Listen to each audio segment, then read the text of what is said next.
നമസ്കാരം. ഓണം ബമ്പർ അടിച്ചാലും ജീവിതം പതിവ് പോലെ 25 കോടി രൂപയുടെ ഭാഗ്യശാലിയായ ശരത് എസ് നായർ.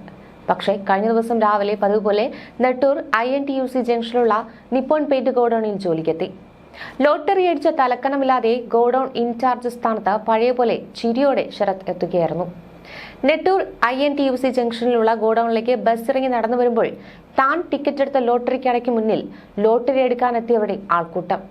ശരത്ത് ലോട്ടറി എടുത്ത രോഹിണി ട്രേഡേഴ്സ് ഉടമ ലതീഷ് ലോട്ടറി എടുക്കാനെത്തിയവർക്ക് ശരത്തിനെ ചൂണ്ടിക്കാട്ടി പരിചയപ്പെടുത്തി. കടയിൽ കയറി 2 മിനിറ്റ് സന്തോഷം പങ്കിട്ടാണ് ശരത്ത് ഗോഡൌണിലേക്ക് പോയത്. ഗോഡൌണിലേക്ക് എത്തിയപ്പോൾ സഹപ്രവർത്തകർ ഭാഗ്യവാനെ വരവേൽക്കുവാൻ ഓടിക്കൂടി. തുടർന്ന് ജീവനക്കാർക്ക് ലഡു വിതരണം ചെയ്ത് സന്തോഷം പങ്കിട്ട ശരത് വിപുലമായ ചെലവ് ഉടൻ ചെയ്യാമെന്നും ഏറ്റു.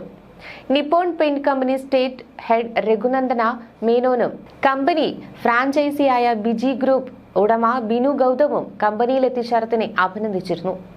ശനിയാഴ്ച ഉച്ചകഴിഞ്ഞ് കമ്പനി ശരത്തിനെ അഭിനന്ദിക്കാൻ യോഗവും ചേരും. 25 കോടിയുടെ അവകാശിയെക്കുറിച്ചുള്ള ഊഹാപോഹങ്ങളൊക്കെ അവസാനിപ്പിച്ചുകൊണ്ടാണ് ഭാഗ്യവാൻ ഇക്കഴിഞ്ഞ ദിവസം രംഗത്തെത്തിയത്. ജീവിതത്തിൽ ആദ്യമായിട്ടാണ് ശരത് ബമ്പർ ടിക്കറ്റ് എടുത്തത്. ഭാഗ്യ ടിക്കറ്റ് കഴിഞ്ഞ ദിവസം ശരത്തും സഹോദരനും ചേർന്ന് SBI തുറവൂർ ശാഖയിൽ ഏൽപ്പിച്ചു. ബമ്പർ ടിക്കറ്റ് ഏൽപ്പിക്കുവാൻ ശരത് ബാങ്കിലെത്തിയപ്പോഴുണ്ടായ അനുഭവം SBI ബാങ്ക് മാനേജർ പ്രതികരിച്ചിരുന്നു. 25 കോടിയുടെ ബമ്പർ അടിച്ചിട്ടും അദ്ദേഹം വളരെ കൂളായിട്ടാണ് ബാങ്കിലെത്തിയതെന്ന് മാനേജർ പറയുന്നു. അദ്ദേഹത്തിന്റെ മുഖത്ത് എക്സൈറ്റ്മെന്റോ ഒന്നും ഉണ്ടായില്ല. ഇത് കണ്ടപ്പോൾ തനിക്ക് അത്ഭുതമായെന്നും അദ്ദേഹം കൂട്ടിച്ചേർത്തു. ഞങ്ങളുടെ ശാഖയിൽ ആദ്യമായിട്ടാണ് ഇത്രയും വലിയൊരു ഡെപ്പോസിറ്റ് വരുന്നത്. അദ്ദേഹത്തോട് നന്ദിയുണ്ട്. വർഷത്തിൽ ഒരിക്കൽ മാത്രം വരുന്ന ഓണം ബമ്പർ ടിക്കറ്റിന്റെ 1ാം സമ്മാനം ഞങ്ങളുടെ കസ്റ്റമർ കൊണ്ടുവരുന്നത് സന്തോഷമുള്ള കാര്യമാണ്. കുടുംബത്തിന് എല്ലാവിധ ആശംസകളും നേരുന്നു. അവർക്ക് ഉയർച്ച ഉണ്ടാകട്ടെ എന്ന് പ്രാർത്ഥിക്കുന്നതായും ഈ ബാങ്ക് മാനേജർ പ്രതികരിച്ചു. എറണാകുളം നെട്ടൂരിലെ ലോട്ടറി ഏജന്റ് MT ലതീഷിൽ നിന്നെടുത്ത TH 5778225 എന്ന ടിക്കറ്റാണ് ഭാഗ്യം പ്രസാദിച്ചത്. ജോലിക്ക് പോകും വഴിയാണ് ഇത്തരത്തിൽ ടിക്കറ്റ് എടുത്തത്. ഓണം ബമ്പർ നറുക്കെടുപ്പ് തീയതി മാറ്റിവെച്ചത് അറിഞ്ഞതോടെയാണ് ശരത് ടിക്കറ്റ് എടുക്കാൻ തീരുമാനിച്ചത്. വല്ലപ്പോഴും ചെറിയ തുകയുടെ ടിക്കറ്റുകൾ എടുക്കാറുണ്ടായിരുന്നുവെന്ന് ശരത് പറയുന്നുണ്ട്. നറുക്കെടുപ്പ് ദിവസം ജോലിക്കിടയിലാണ് ഫലം അറിഞ്ഞത്. ടിക്കറ്റിലെ നമ്പർ ഒത്തുനോക്കുവാൻ ഭാര്യ അപർണയോട് പറഞ്ഞു. സഹോദരൻ രഞ്ജിത്തിനോടും ഇക്കാര്യം പറഞ്ഞു. 2 ദിവസം ബാങ്ക് അവധിയായിരുന്നതിനാൽ ടിക്കറ്റ് വീട്ടിൽ സൂക്ഷിച്ചു. കഴിഞ്ഞ ദിവസം രാവിലെ നെട്ടൂരിലെ പെയിന്റ് ഷോറൂമിൽ ജോലിക്കെത്തിയ ശേഷം അവധിയെടുത്ത് SBI തുറവൂർ ശാഖയിലെത്തി ടിക്കറ്റ് സമർപ്പിച്ചു. ബമ്പർ ഭാഗ്യശാലി താനാണെന്ന് ശരത് തന്നെ മാധ്യമങ്ങളെ വിളിച്ചറിയിച്ചു. ശരത്താണ് ഭാഗ്യശാലി എന്ന് അറിയുന്നതിന് മുൻപ് പ്രതിസന്ധിയിലായത് നെട്ടൂരിലെ വീട്ടമ്മയായിരുന്നു. ബമ്പർ അടിച്ച് ടിക്കറ്റ് വിറ്റ നെട്ടൂരിലെ ഏജന്റ് ലതീഷ് ഞായറാഴ്ച നടത്തിയ വെളിപ്പെടുത്തൽ കാരണം സമാധാനം പോയൊരു വീട്ടമ്മയായിരുന്നു അവർ. ഈ വീട്ടമ്മയ്ക്കാണ് ലോട്ടറി അടിച്ചുവെന്നായിരുന്നു ലതീഷ് പറഞ്ഞത്. വീട്ടമ്മ ഉടൻ മാധ്യമങ്ങൾക്ക് മുന്നിൽ എത്തിക്കുമെന്നും പറഞ്ഞു. പിന്നീട് ജനക്കൂട്ടത്തെ ഭയന്ന് എത്തില്ലെന്നും അറിയിച്ചു. എന്നാൽ വീട് ഏതാണെന്ന് മാധ്യമങ്ങൾ അറിയിക്കുകയും ചെയ്തു. ഇതോടെ വീട്ടമ്മയുടെ സമാധാനം പോയി. അടിക്കാത്ത ലോട്ടറിയുടെ പേരിൽ കോടിപതി ചർച്ചയിലുമെത്തി. നെട്ടൂരിൽ ഒറ്റയ്ക്ക് താമസിക്കുന്ന സ്ത്രീക്കാണ് ബമ്പർ അടിച്ചതെന്നാണ് താൻ കരുതുന്നത് എന്നാണ് ലതീഷ് പറഞ്ഞത്. ലതീഷിന്റെ വെളിപ്പെടുത്തലിനെ തുടർന്ന് ബമ്പർ അടിച്ചെന്ന് സംശയിച്ചിരുന്ന സ്ത്രീയുടെ വീടിനെ ചുറ്റിപ്പറ്റിയായിരുന്നു പിന്നീട് വാർത്താ ചാനലുകളും മറ്റും.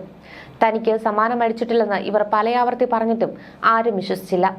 മാധ്യമങ്ങൾ തിങ്കളാഴ്ച രാവിലെ മുതൽക്ക് തന്നെ വീണ്ടും ഇവരുടെ വീട് കേന്ദ്രീകരിച്ച് തമ്പടിച്ചു. നാട്ടുകാർ മാധ്യമ സംഘങ്ങളെ ഇവിടെ നിന്ന് ഓടിക്കേണ്ടി വരുമെന്ന് പറയുകയും ചെയ്തു. സ്ത്രീ ടിക്കറ്റുമായി ബാങ്കിലേക്ക് പോകുന്നത് ഫോട്ടോ പകർത്താനായി കാത്തിരുന്നു. ഇതിനിടെയാണ് തുറവൂരിലെ ഭാഗ്യവാന്റെ കഥ പുറത്തായത്. നെട്ടൂരിലെ വീട്ടമ്മയ്ക്ക് സമാധാനമായി പുറത്തിറങ്ങാൻ കഴിഞ്ഞത് അപ്പോൾ മാത്രമാണ്. ഈ വീട്ടമ്മയെ ചുറ്റിപ്പറ്റി AI ചിത്രത്തിന്റെ അകമ്പടിയോടെ കഥനകഥ വരെ പ്രചരിച്ചു. ഇതെല്ലാം തന്നെ വൈറലായി. ഇതോടെയാണ് വീട്ടമ്മ ആകെ പ്രതിസന്ധിയിലായത്. ബമ്പർ ഭാഗ്യവാൻ ശരത് എസ് നായർ ജോലി ചെയ്തിരുന്ന പെയിന്റ് ഗോഡൌണിന്റെ തൊട്ടടുത്ത് തന്നെയായിരുന്നു ഈ വീട്ടമ്മയുടെ വീടെന്നതും യാദൃശ്ചികതയായി. ഈ ഗോഡൌണിലെ ജീവനക്കാരനായ ശരത് വർഷങ്ങളായി ഇവിടെയാണ് ജോലി ചെയ്യുന്നത്.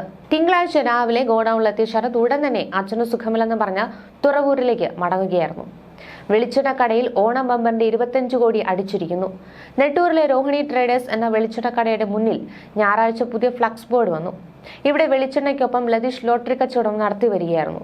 ഇതിനിടെ ബമ്പർ അടിച്ചത് നെട്ടൂർ സ്വദേശിനിക്കാണെന്ന് ഏജന്റ് സംശയം പ്രകടിപ്പിച്ചതോടെ ഭാഗ്യവതിയെ ചുറ്റിപ്പറ്റിയുള്ള അഭ്യൂഹങ്ങളും സജീവമായി.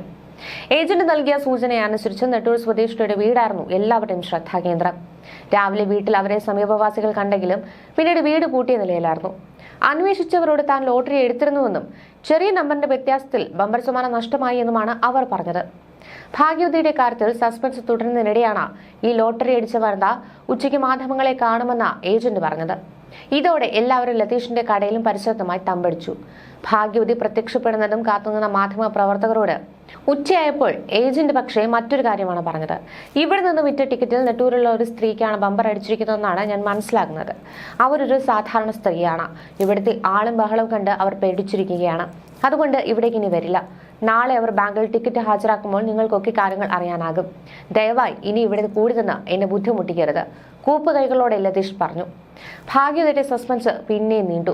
ബമ്പർ അടിച്ചെന്ന് സംശയിക്കുന്ന സ്ത്രീ ജോലി ചെയ്യുന്നത് ചന്ദിരൂരുള്ള ചെമ്മീൻ ഫാക്ടറിയിലായിരുന്നു. എടുത്ത ടിക്കറ്റിന് ചെറിയ നമ്പർ വ്യത്യാസത്തിൽ ബമ്പർ സമ്മാനം നഷ്ടമായെന്ന് ഇവർ പറഞ്ഞുവെങ്കിലും ആരും വിശ്വസിക്കാൻ തയ്യാറായില്ല. ബമ്പർ ഭാഗ്യവതി തേടി മാധ്യമങ്ങളും നാട്ടുകാരും പരക്കം പായുന്നതിനിടെയാണ് നാടകീയമായി ഭാഗ്യവാൻ രംഗപ്രവേശം ചെയ്തത്. അതുവരെ കഥകളും അഭ്യൂഹങ്ങൾക്കും യാതൊരു പഞ്ഞവും ഉണ്ടായില്ല. 10:30 ടിക്കറ്റ് അരൂരിലെ ബാങ്കുകളിൽ എവിടെയെങ്കിലും വാങ്ങാൻ നൽകുന്നതെന്ന് ശ്രുതി പറഞ്ഞതോടെ ദേശീയപാതയിലെ കുരുക്കിൽപ്പെട്ട് ഏറെ വലഞ്ഞ അരൂർ അമ്പലത്തിനും ബൈപ്പാസിനും ഇടയിലുള്ള എല്ലാ ബാങ്കുകളിലും മാധ്യമങ്ങളടക്കമെത്തി. ബാങ്കുകാരും പ്രതീക്ഷയോടെ ഭാഗ്യവതി കാത്തിരുന്നു. എന്നാൽ ഒരിടത്തും ഭാഗ്യവതി പ്രത്യക്ഷപ്പെട്ടില്ല. ഇതിനിടെ ചന്ദരൂർ ഭാഗത്തെ ചെമ്മീൻ ഫാക്ടറി ഉടമകൾ, തൊഴിലാളി സംഘടനാ നേതാക്കൾ എന്നിവരെയൊക്കെ പത്രപ്രവർത്തകർ ബന്ധപ്പെട്ടു. ഒടുക്കം എല്ലാവരും നിരാശരായി ഇരിക്കുമ്പോഴാണ് 12 മണിയോടെ ഭാഗ്യവാൻ തുറവൂർ ആലക്കാപ്പറമ്പിലുള്ള SBI ശാഖയിലെത്തി ടിക്കറ്റ് കൈമാറുമെന്ന വാർത്ത വന്നത്. വാർത്ത ശരിയാണെന്ന് ബോധ്യപ്പെട്ടതോടെ എല്ലാവരും തുറവൂരിലേക്ക് പാഞ്ഞു. അവിടെ എത്തുമ്പോഴാണ് ഭാഗ്യവതി അല്ലെന്നും തെക്കാട്ടുശ്ശേരി സ്വദേശി ശരത് എസ് നായരാണ് ഭാഗ്യവാനെന്നും തിരിച്ചറിഞ്ഞത്. കേരളം ഒന്നാകെ 25 കോടി രൂപയുടെ ഭാഗ്യശാലിയെ കാത്തിരുന്നപ്പോൾ കാണാമറയത്ത് എല്ലാം കണ്ടും അറിഞ്ഞുമിരിക്കുകയായിരുന്നു ശരത്തും കുടുംബവും. ഫലം വന്ന ശനിയാഴ്ച 2 മണിയോടെ തന്നെ ശരത്ത് വിവരമറിഞ്ഞു. ഭാര്യയെ വീട്ടിലേക്ക് വിളിച്ച് നമ്പർ ഉറപ്പിച്ച ശേഷം ഇത്തരത്തിൽ സഹോദരനെ വിളിച്ചു പറഞ്ഞു. ആദ്യം തമാശയാണെന്നാണ് കരുതിയതെന്ന് സഹോദരൻ പറയുന്നു. 2 മണിയോടെ വിളിച്ച് ബമ്പർ അടിച്ചുവെന്ന് സംശയിക്കുന്നതായാണ് ആദ്യം പറഞ്ഞത്. ചുമ്മാ തമാശ പറയാതെ ശരിക്കും നോക്കിയിട്ട് പറ എന്ന് പറഞ്ഞ ഫോൺ വെച്ചു. 3 മണിയോടെ വീണ്ടും വിളിച്ചിട്ട് ശരിക്കും അടിച്ചട എന്ന് പറഞ്ഞപ്പോഴാണ് സംഭവം സീരിയസ് ആണെന്ന് മനസ്സിലായത്. അവധി ആയതുകൊണ്ട് 2 ദിവസം വിവരം രഹസ്യമാക്കി വെച്ചുവെന്നും സഹോദരൻ പറയുന്നു. ശശിധരൻ നായരും രാധാമണിയുമാണ് മാതാപിതാക്കൾ. 4 വർഷം മുൻപ് പക്ഷാഘാതം വന്ന ശശിധരൻ നായർ തുടർ ചികിത്സയിലാണ്. കുടുംബ വീടിനോട് ചേർന്ന് 3 വർഷം മുമ്പാണ് ശരത് വീട് വെച്ചത്. ഇതിന്റെയൊക്കെ ബാധ്യതയുണ്ട്. വായ്പ തിരിച്ചടയ്ക്കണം. അച്ഛന് നല്ല ചികിത്സ നൽകണമെന്നും ശരത് പറഞ്ഞു. ശരത്തിനും ഭാര്യ അപർണയ്ക്കും ഒരു മകൻ പിറന്നത് 8 വർഷത്തിനു ശേഷമാണ്. ആഗ്നേയ് കൃഷ്ണ എന്ന മകന് 6 മാസം മാത്രമേ പ്രായമായിട്ടുള്ളൂ. മകന്റെ ഭാഗ്യമാണിതെന്നാണ് ശരത്തും അപർണയും പറയുന്നത്. ഭാവി പരിപാടികളൊന്നും ആസൂത്രണം ചെയ്തിട്ടില്ല. ഇതിന്റെ നടപടികൾ എന്തെല്ലാമെന്ന് പഠിച്ചു മനസ്സിലാക്കിയുമാകും ബാക്കിയുള്ള പ്രവർത്തനങ്ങളെന്നാണ് ശരത് പ്രതികരിച്ചത്.